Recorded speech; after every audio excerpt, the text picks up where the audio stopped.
পৃথিবীর প্রথম মানব ও মানবী হজরত আদম আলাইহিসসালাম ও বিবি হাওয়া আলাইহিসসালামের মাধ্যমে আল্লাহ রাব্বুল আলামিন এই পৃথিবীতে মানবজাতির বংশ বিস্তার করেছিলেন।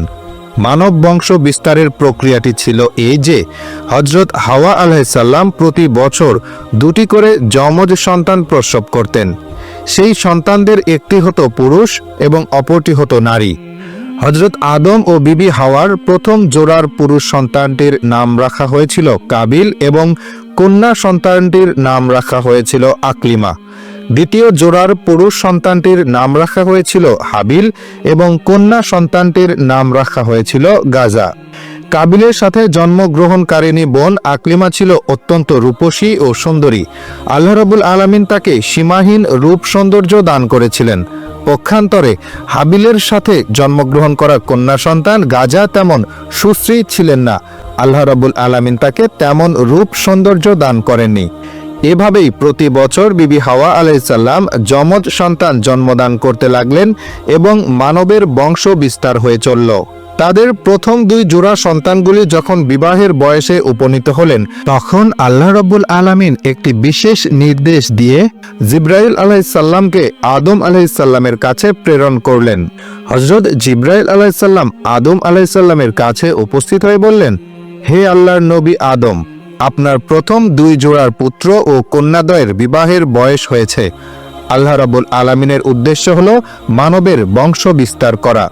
অতএব আপনি তাদের মাঝে বিবাহ সংগঠিত করুন। তবে এক্ষেত্রে আল্লাহ রাব্বুল আলামিনের নির্দেশ হল একই জোড়ার পুত্র ও কন্যার মাঝে বিবাহ সংগঠিত হতে পারবে না, বরং এক জোড়ার পুত্রের সাথে অপর জোড়ার কন্যার বিবাহ হবে। সাবধান যাতে কোনোভাবেই একই জোড়ার পুত্র কন্যাদের মাঝে বিবাহ সংগঠিত না হয়। এই বলে হযরত জিবরাইল আলাইহিসসালাম বিদায় গ্রহণ করলেন। আল্লাহ রাব্বুল আলামিনের পক্ষ থেকে এরূপ নির্দেশ লাভ করে হযরত আদম তার 2 পুত্র হাবিল ও কাবিলকে ডাকলেন এবং তাদেরকে বললেন, হে বৎস, আল্লাহ রাব্বুল আলামিনের পক্ষ থেকে একটি বিশেষ নির্দেশ এসেছে। তোমাদের বিবাহের বয়স হয়েছে আর আল্লাহ রাব্বুল আলামিনের উদ্দেশ্য হলো মানবের বংশ বিস্তার করা। অতএব আমি তোমাদের মাঝে বিবাহ সংগঠিত করে দিতে চাই। হে বৎসদ্বয়, তোমরা শুনে রাখো, বিবাহের ক্ষেত্রে আল্লাহ রাব্বুল আলামিনের বিধান হলো একই জোড়ের পুত্র কন্যাদের মাঝে বিবাহ সংগঠিত হতে পারবে না, বরং প্রথম জোড়ের কন্যাকে দ্বিতীয় জোড়ের পুত্রের সাথে বিবাহ দিতে হবে এবং দ্বিতীয় জোড়ের পুত্রকে প্রথম জোড়ের কন্যার সাথে বিবাহ দিতে হবে। সুতরাং কাবিল বিবাহ করবে গাজাকে এবং হাবিল বিবাহ করবে আকলিমাকে। পিতার এরূপ আদেশ শুনে হাবিল নীরব রইল, কিন্তু কাবিল প্রবল আপত্তি করে বসল এবং সে প্রতিবাদের স্বরে বলে উঠল, হে আমাদের পিতা, আপনি আমাদেরকে যে নির্দেশ দিচ্ছেন এটি বড়ই ন্যায় ও ইনসাফহীন একটি নির্দেশ। আকলিমা আমার সাথে জন্মগ্রহণ করেছে। যুক্তির দাবি এটাই যে তাকে আমার সাথেই বিবাহ দেওয়া হবে। আর গাজা হাবিলের সাথে জন্মগ্রহণ করেছে, অতএব তাকে হাবিলের সাথে বিবাহ দেওয়া হোক। আমার বোন আকলিমা অনেক সুন্দরী ও সুশ্রী, পক্ষান্তরে গাজা অনেক বিশ্রী। আমি আমার বোন আকলিমাকে ছাড়া অন্য কাউকে বিবাহ করব না। হাবিল তার বিশ্রী বোন গাজাকেই বিবাহ করুক, আর আমি আমার সুন্দরী বোন আকলিমাকেই বিবাহ করব। আল্লাহ তাআলা তো আমাদেরকে মায়ের গর্ভে জোড়ায় জোড়ায় সৃষ্টি করেছেন। অতএব দুনিয়ার জমিনে ভূমিষ্ঠ হওয়ার পরে আপনি কেন এ জোড়া ভাঙতে যাচ্ছেন? এটা তো কঠিন জুলুম ও অত্যাচার এবং ন্যায় নীতিহীন একটি আদেশ। পিতা, আমার মনে হয় আপনি হাবিলকে অধিক ভালোবাসেন, তাই তার সাথে আমার সুন্দরী বোন আকলিমাকে বিবাহ দিতে চাচ্ছেন। তবে আমিও আমার পরিষ্কার সিদ্ধান্ত জানিয়ে দিচ্ছি, আমি হাবিলের সাথে আকলিমার বিবাহ কোনোভাবেই মেনে নিব না। যে করে হোক আমার বোন আকলিমাকে আমি বিবাহ করব। আমি আপনাকে আগেই জানিয়ে দিচ্ছি, আমাদের বিবাহ নিয়ে যদি কোনো দুর্ঘটনার সৃষ্টি হয় তার জন্য আপনিই দায়ী থাকবেন। কাবিলের কথা শুনে আদম আলাইহিসসালাম বললেন, বৎস, তুমি হয়তো মনে করেছ এগুলো আমার নিজের বানানো কোনো কথা। আমি আমার নিজের থেকে কোনো কিছুই করছি না, বরং আমি আল্লাহ রাব্বুল আলামিনের হুকুমগুলি তোমাদেরকে শুনিয়ে দিলাম মাত্র। আর তুমিও জেনে রাখো, আল্লাহ রাব্বুল আলামিনের বিধানের সামান্যতম আমি নড়চড় করব না। তার নির্দেশ অনুসারেই তোমাদের বিবাহ সংগঠিত হবে। আমি একবার তার হুকুম অমান্য করে বেহেশত থেকে দুনিয়ায় নিক্ষিপ্ত হয়েছি, আমি আর কোনোদিন তার কোনো নির্দেশ অমান্য করতে পারবো না। পুনরায় যদি আমি আমার প্রতিপালকের হুকুমের অন্যথা করি তাহলে আমার উপর কোন বিপদ আসবে আমি তা জানি না। আমি আমার প্রতিপালকের আযাব ও শাস্তি নিয়ে অত্যন্ত ভীত সন্ত্রস্ত। অতএব হে বৎস, অবনত চিত্তে আল্লাহ রাব্বুল আলামিনের হুকুম মেনে নাও এবং তিনি যেভাবে বিবাহের ফরমান জারি করেছেন সে মতেই বিবাহ করার জন্য প্রস্তুত হয়ে যাও। কিন্তু আদম আলাইহিস সালামের কোনো নসিহতই কাবিলের কর্ণগোচর হলো না, সে তার জিদে অটল থাকলো। আদম আলাইহিস সালাম তাদেরকে বললেন, ঠিক আছে, তোমরা এখন যাও, আমি এ ব্যাপারে আল্লাহ রাব্বুল আলামিনের পরবর্তী নির্দেশের অপেক্ষা করব। অতঃপর আল্লাহ রাব্বুল আলামিনের নির্দেশ আমি তোমাদেরকে জানিয়ে দিব। এরপর হযরত আদম আলাইহিস সালাম আল্লাহ রাব্বুল আলামিনের দরবারে দোয়া করলেন, হে মাবুদ, আমার সন্তানদের বিবাহের ব্যাপারে যে ফিতনা সৃষ্টি হয়েছে তা তুমি সবকিছুই দেখেছ। অতএব আমাকে এ ব্যাপারে একটি উত্তম ফয়সালা দান করুন, যাতে করে প্রত্যক্ষভাবে তারা এর একটি প্রমাণ পেতে পারে। হযরত আদম আলাইহিস সালামের দোয়ার পরিপ্রেক্ষিতে আল্লাহ রাব্বুল আলামিনের নির্দেশ নিয়ে জিবরাইল আলাইহিস সালাম তার কাছে আগমন করলেন এবং তিনি বললেন, হে আদম, আপনি আপনার পুত্রদ্বয়কে কুরবানি করার নির্দেশ দিন। তারা তাদের কুরবানি নিয়ে পাহাড়ে রেখে আসবে। যার কুরবানি কবুল করা হবে সেই আকলিমাকে বিবাহ করবে। আল্লাহ রাব্বুল আলামিনের পক্ষ থেকে এরূপ নির্দেশ পেয়ে হযরত আদম আলাইহিস সালাম পুনরায় তার পুত্রদেরকে ডাকলেন এবং তিনি তাদেরকে বললেন, হে বৎসদ্বয়, আল্লাহ রাব্বুল আলামিনের নির্দেশ হলো তোমরা দুজনে কুরবানি করবে এবং তোমাদের কুরবানি পাহাড়ের উপর রেখে আসবে। যার কুরবানিকে আল্লাহ রাব্বুল আলামিন কবুল করবেন সেই আকলিমাকে বিবাহ করতে পারবে। অতএব যাও, তোমরা তোমাদের কুরবানি পাহাড়ের উপর রেখে আসো। হযরত আদম আলাইহিস সালামের যুগে কুরবানির নিয়ম ছিল কুরবানির বস্তু পাহাড়ের উপর রেখে আসা হতো। আল্লাহ রাব্বুল আলামিন যার কুরবানি কবুল করতেন তার কুরবানি আগুন এসে জ্বালিয়ে দিত, আর এটাই ছিল কুরবানির কবুল হওয়ার নিদর্শন বা আলামত। পিতার নির্দেশ পেয়ে হাবিল ও কাবিল তাদের নিজ নিজ মাল থেকে কুরবানির বস্তু সংগ্রহের জন্য চলে গেল। কাবিল ছিল কৃষক, সে কৃষি কাজ করে শস্য উৎপন্ন করত, সুতরাং সে তার কৃষি পণ্যের মাধ্যমে কুরবানির সামগ্রী সংগ্রহের জন্য মনস্থির করল।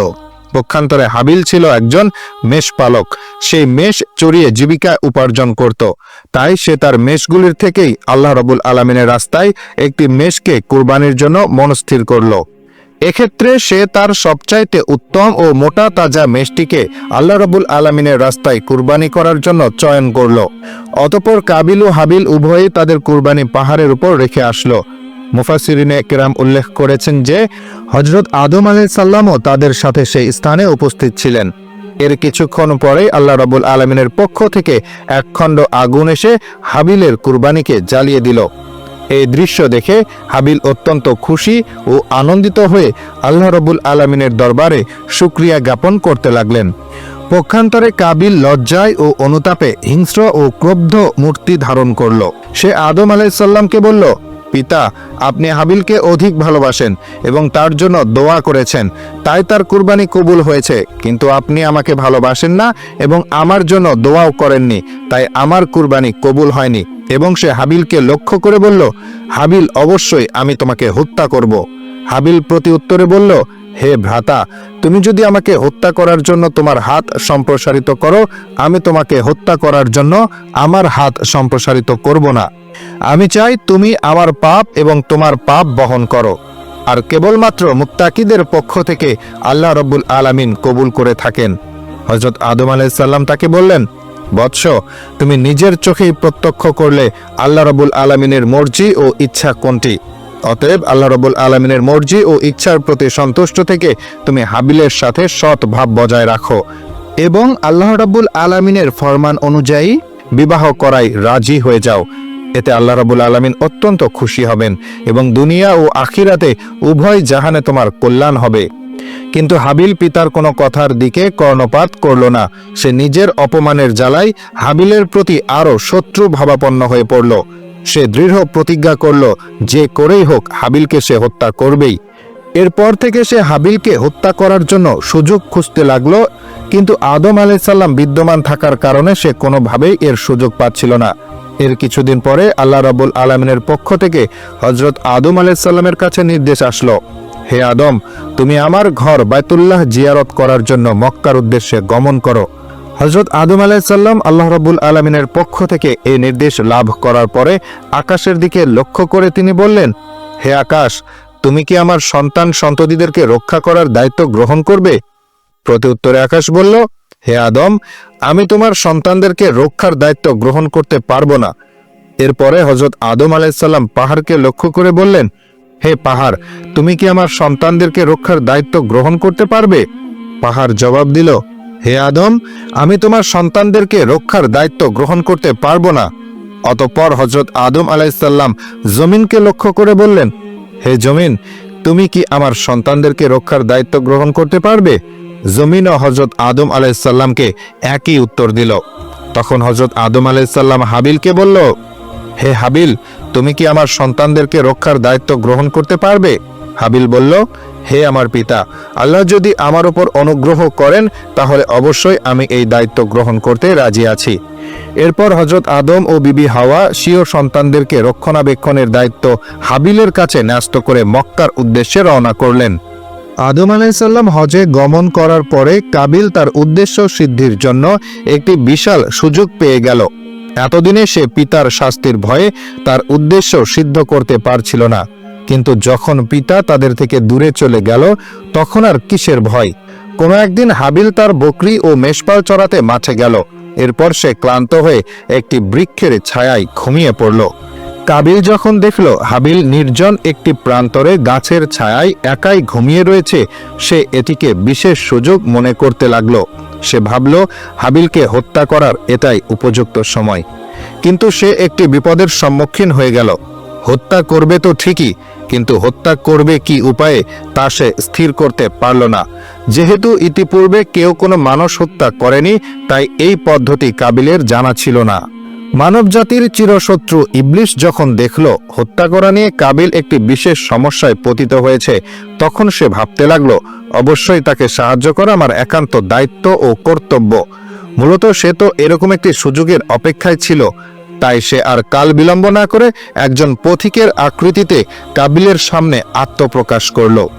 অতঃপর সে তার শয়তানের শক্তির বলে একটি কৃত্রিম সাপ তৈরি করল।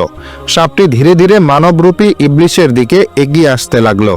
ইবলিশ জমিন থেকে একটি পাথর উঠিয়ে সাপের মাথা লক্ষ্য করে ছুঁড়ে মারল। ফলে সাপের মাথা চূর্ণ বিচূর্ণ হয়ে গেল এবং সেখানে সাপটি প্রাণ ত্যাগ করল। হত্যা করার এই পদ্ধতি দেখে কাবিল অত্যন্ত খুশি হলো এবং সে স্থির করল এই পদ্ধতিতে এসে তার ভাই হাবিলকে হত্যা করবে। হত্যা করার পদ্ধতি শিখে কাবিল ধীরে ধীরে হাবিলের দিকে এগিয়ে যেতে লাগলো। যখন সে হাবিলের কাছে পৌঁছে গেল তখন সে বিরাট একটি পাথর তুলে নিল। অতঃপর সেই পাথরটিকে ঘুমন্ত হাবিলের মাথা লক্ষ্য করে প্রচণ্ড বেগে ছুঁড়ে মারল। পাথরের আঘাতে হাবিলের মাথা ফেটে চৌচির হয়ে গেল এবং সাথে সাথে এসে মৃত্যুর কোলে ঢলে পড়ল। হাবিলের মৃত্যু তো হলো ঠিকই, কিন্তু এখন একটি নতুন সমস্যা দেখা দিল। আর তা এই যে হাবিলের মৃতদেহ কিভাবে গোপন করে সে নিজেকে আত্মরক্ষা করবে। তার মনে এই চিন্তা দেখা দিল যে যদি হাবিলের লাশ এভাবে এখানে পড়ে থাকে তাহলে তার মৃত্যুর কথা নিশ্চয়ই পিতার কর্ণগোচর হবে এবং আমি যে তার হত্যাকাণ্ড ঘটিয়েছি এটা অবশ্যই তিনি বুঝতে পারবেন। সুতরাং হাবিলের মৃত্যুর খবর কিছুতেই যাতে পিতার কানে না পৌঁছে এবং তার লাশেরও যাতে তিনি সন্ধান না পান, এজন্য তার লাশ গোপন করা দরকার। কিন্তু কাবিল বুঝতে পারছিল না কিভাবে তার ভাই হাবিলকে সে দাফন করবে। যেহেতু ইতিপূর্বে এই কাজ পৃথিবীর কোনো মানুষই করেনি, তাই কাবিল তার ভাই হাবিলের মৃত লাশটি কাঁধে নিয়ে এদিক সেদিক ঘুরতে লাগলো আর সে ভাবতে লাগলো কিভাবে এই লাশটি গোপন করা যায়। অনেক মুফাসসিরিনে কেরাম বলেছেন কাবিল এভাবে তার ভাইয়ের লাশটিকে নিয়ে 1 বছর পর্যন্ত ঘুরে বেরিয়েছিল।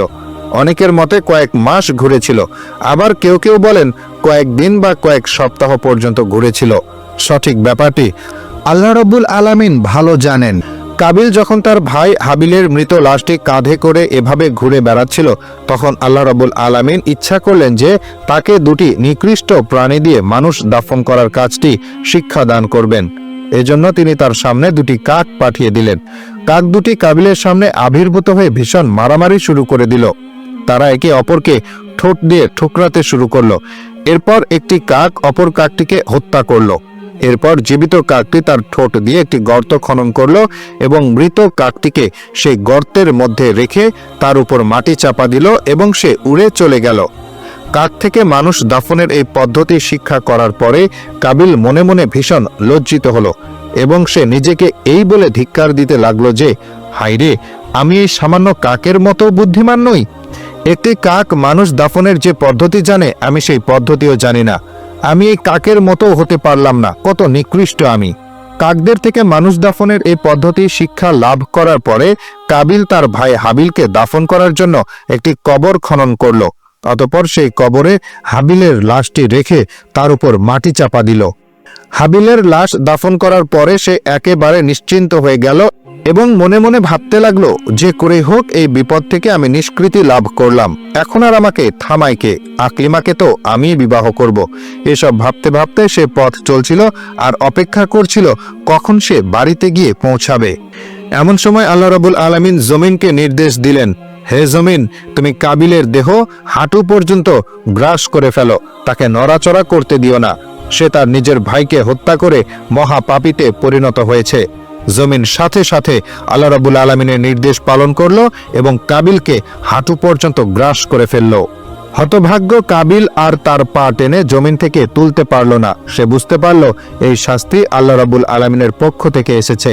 এই কথা বুঝতে পেরে সে আল্লাহ রাব্বুল আলামিনের দরবারে কাকুতি মিনতি করে বলতে লাগলো, হে মাবুদ, ইবলিশ গুনাহ করে তোমার দরবার থেকে বিতাড়িত হয়েছিল মাত্র, কিন্তু জমিন তাকে এভাবে গ্রাস করেনি।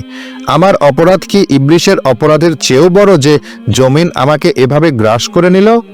আল্লাহর পক্ষ থেকে তাকে জবাব দেওয়া হলো, ওরে দুরাচার, সে যত বড় অপরাধী হোক না কেন, সে নিজের হাতে নিজের ভাইকে হত্যা করেনি।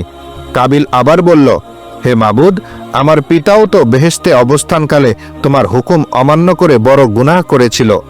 তাকে তুমি শাস্তি দিয়েছ বটে, কিন্তু তাকেও তো জমিন এভাবে গ্রাস করেনি। আল্লাহর তরফ থেকে জবাব আসলো, হে নিষ্ঠুর, তোমার পিতা আমার আদেশ অমান্য করে অন্যায় করেছিল নিজের প্রতি, কিন্তু তুমি এমন অপরাধ করেছ যা দ্বারা অন্যের হক নষ্ট হয়েছে। তুমি অন্যের প্রতি অবিচার করেছ, সুতরাং তোমার অপরাধ সর্বাপেক্ষা গুরুতর। এরপর আল্লাহ রাব্বুল আলামিন জমিনকে নির্দেশ দিলেন, হে জমিন, তুমি কাবিলের দেহকে তার বুক পর্যন্ত গ্রাস করে ফেলো। সাথে সাথে জমিন আল্লাহ রাব্বুল আলামিনের হুকুম পালন করল এবং কাবিলের দেহকে বুক পর্যন্ত গ্রাস করে ফেলল। তখন কাবিল ভয়ে দিশেহারা হয়ে ব্যাকুলভাবে আল্লাহর দরবারে মিনতি জানাতে লাগলো, হে দয়াময় প্রভু, আমি না বুঝে ইবলিশের প্ররোচনায় পড়ে আমার ভাই হাবিলকে হত্যা করেছি এবং আমি মহা অন্যায় করেছি। সত্যি এর চেয়ে বড় অন্যায় আর কিছুই নেই। কিন্তু হে দয়াময়, তোমার কৃপা অপরিসীম, তুমি সবকিছুই ক্ষমা করে দিতে পারো। হে আল্লাহ, আমি আমার পিতার নিকট শুনেছি যে তার গুনাহটি তোমার প্রিয় হাবিব মুহাম্মদ সাল্লাল্লাহু আলাইহি ওয়াসাল্লামের ওসিলায় ক্ষমা করেছিলেন। আমাকেও তুমি তোমার সেই মহান হাবিবের বরকত উসিলায় ক্ষমা প্রদর্শন করো। এবার আল্লাহ রাব্বুল আলামিন তার প্রিয় হাবিবের সম্মান ও ইজ্জত রক্ষার তাগিদে জমিনকে বললেন, হে জমিন, তুমি কাবিলকে ছেড়ে দাও। কাবিল জমিনের কবল থেকে মুক্তি লাভ করার পরে ভাবতে লাগলো, যেভাবেই হোক এই বিপদ থেকে আমি রক্ষা পেলাম, এবার আর আমাকে ঠেকায় কে? আকলিমাকে তো আমিই বিবাহ করব। কাবিল এই কথা চিন্তা করার সাথে সাথে আল্লাহ রাব্বুল আলামিনের একজন আযাবের ফেরেশতা এসে তাকে পাকড়াও করল এবং তাকে একটি পাহাড়ে বন্দী করে তার মাথায় একটি পাথর দ্বারা আঘাত করল। আর সাথে সাথে কাবিলের মৃত্যু হয়ে গেল এবং আল্লাহ রাব্বুল আলামিন পুনরায় তাকে জীবিত করে দিলেন। পুনরায় সেই ফেরেশতা তার মাথায় পাথর দ্বারা আঘাত করল এবং পুনরায় সে মৃত্যুবরণ করল। বলা হয়ে থাকে, কিয়ামত পর্যন্ত এই ফেরেশতা কাবিলকে এভাবে শাস্তি দিতে থাকবে। সহিহ মুসলিম শরীফে রাসূল পাক সাল্লাল্লাহু আলাইহি ওয়াসাল্লামের পক্ষ থেকে একটি হাদিস বর্ণিত হয়েছে। রাসূল আকরাম সাল্লাল্লাহু আলাইহি ওয়াসাল্লাম বলেছেন, কিয়ামত পর্যন্ত যত অন্যায় হত্যাকাণ্ড ঘটবে সেই পাপের একটি অংশ আদম আলাইহিস সালামের পুত্র কাবিলের আমলনামায় লেখা হবে, কেননা সেই প্রথম ব্যক্তি যে হত্যার মতো ভয়ঙ্কর এই পাপ কাজকে পৃথিবীর জমিনে চালু করেছিল। কাবিল যখন হাবিলকে হত্যা করেছিল তখন আদম আলাইহিস সালাম হজ আদায়ের জন্য মক্কা শরীফে ছিলেন। আদম আলাইহিসসালাম দেশে ফিরে এসে হাবিলের সন্ধান না পেয়ে তার সন্তানদের কাছে জিজ্ঞাসা করলেন, তোমরা কি তোমাদের ভাই হাবিলের কোনো সন্ধান জানো? আমি তাকে দেখছি না কেন? আদম আলাইহিসসালামের সন্তানেরা তাকে উত্তর দিল, হে পিতা, আপনি হজ করতে যাওয়ার কিছুদিন পর থেকেই আমরা আমাদের ভাই হাবিল ও কাবিল দুজনকেই দেখছি না। আমরা তাদেরকে অনেক খোঁজ করেছি, কিন্তু তাদের কোনো সন্ধান পাইনি। আমরা জানি না তারা কোথায় আছে, কি করছে। তাদের কথা শুনে আদম আলাইহিসসালাম বুঝতে পারলেন অবশ্যই কাবিল হাবিলকে হত্যা করেছে, আর সে তো তাকে ইতিপূর্বেই হত্যার হুমকি দিয়ে রেখেছিল। আর এই দ্বন্দ্বের একমাত্র কারণ যে তার কুপুত্র কাবিলের অন্যায় জেদি ছিল তা তিনি জানতেন। সুতরাং কাবিলের কারণে তার মনে কোনরূপ দুঃখ হলো না, কিন্তু হাবিলকে হারিয়ে তিনি একেবারে শোকাকুল হয়ে পড়লেন। অতঃপর তিনি আল্লাহ রাব্বুল আলামিনের দরবারে কাঁদতে কাঁদতে প্রার্থনা করলেন, হে আল্লাহ, হাবিলকে যদি হত্যা করা হয়ে থাকে তবে তার কবর এবং মৃত লাশের চিহ্নটুকু তুমি আমাকে দেখিয়ে দাও, তাতেও আমি শান্তি পাব। আদম আলাইহিসসালামের এই দোয়ার পরিপ্রেক্ষিতে আল্লাহ রাব্বুল আলামিন তাকে জানিয়ে দিলেন, হে আদম, তোমার কুপুত্র কাবিল তোমার সন্তান হাবিলকে হত্যা করেছে। এজন্য কিয়ামত পর্যন্ত তাকে এই পাপের শাস্তি ভোগ করতে হবে, এবং পৃথিবীতে তোমার যত সন্তানই অন্যায়ভাবে হত্যাকাণ্ড সংঘটিত করবে, সেই হত্যাকাণ্ডের পাপের একটি অংশ তোমার কুপুত্র কাবিলের আমলনামায় লিপিবদ্ধ করা হবে। অতঃপর আল্লাহ রাব্বুল আলামিন তাকে হাবিলের মৃত্যুর জায়গা ও তার কবর সম্পর্কে জানিয়ে দিলেন। আল্লাহ রাব্বুল আলামিনের পক্ষ থেকে এই সংবাদটি জানার পরে আদম আলাইহিসসালাম সেই স্থানে গেলেন এবং তিনি কবর থেকে হাবিলের লাশটি উঠিয়ে দেখলেন তার মাথা চূর্ণ বিচূর্ণ করে দেওয়া হয়েছে এবং তার সারা শরীর এখনো রক্তে রঞ্জিত হয়ে রয়েছে। তখন হযরত আদম আলাইহিসসালাম হাবিলের লাশটিকে বাড়িতে নিয়ে আসলেন। পুত্রের এই অবস্থা দেখে বিবি হাওয়াও কাঁদতে কাঁদতে অস্থির হয়ে গেলেন। অতঃপর তারা সিদ্ধান্ত নিলেন হাবিলের লাশটিকে একটি সিন্দুকে করে তাদের কাছে রেখে দিবেন। তাদের এই চিন্তা করার পরে জিবরাইল আলাইহিসসালাম আল্লাহ রাব্বুল আলামিনের হুকুম নিয়ে তাদের কাছে এসে বললেন, আপনারা যে সিদ্ধান্তটি নিয়েছেন এটি আল্লাহ রাব্বুল আলামিনের সিদ্ধান্ত নয়। মৃত মানুষকে আপনারা আপনাদের কাছে রেখে দিতে পারেন না, বরং আল্লাহ রাব্বুল আলামিনের হুকুম হলো তাকে আপনারা উত্তম রূপে গোসল করিয়ে জমিনে পুনরায় দাফন করে দিন। জিবরাইল আলাইহিসসালামের পরামর্শে আদম আলাইহিসসালাম পুনরায় তার পুত্র হাবিলের লাশটিকে উত্তম রূপে কাফনের কাপড় পরিধান করিয়ে দাফন করে দিলেন।